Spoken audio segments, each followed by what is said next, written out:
Can somebody have a healthy ego? Well, it depends. How do you define ego? Ego, I guess, would be the thing telling the story, right? The lens through which you filter most of your decisions, the way you internalize things that have happened to you. Isn't that the ego, right? Traditionally? Yeah, I guess. Yeah. Alan Watts defined it as a chronic state of muscular tension. I like that a lot. I'd say that about sums it up. That feeling of, being an eye inside your mind. But your question was, can that be a good thing?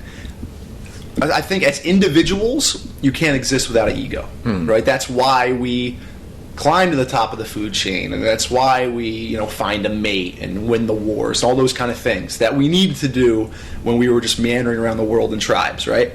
But I think as much as the ego serves the individual's ability to keep on living, it harms the collective, right? So that served a serious purpose to a point, but I think now that living in a group, we don't really have the need for it as much anymore. For the ego. Yeah, again, depending on how you define it. But I think you can, use it. If you use...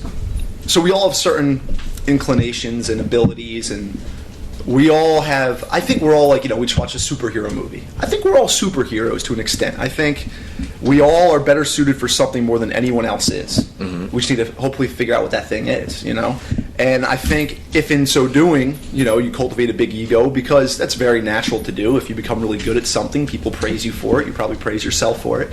But I think ultimately it's, are we doing good for others? And if you use your ego to serve others, even though it may cause you pain, in the world you are still a positive impact. So I think, it can serve a valuable purpose.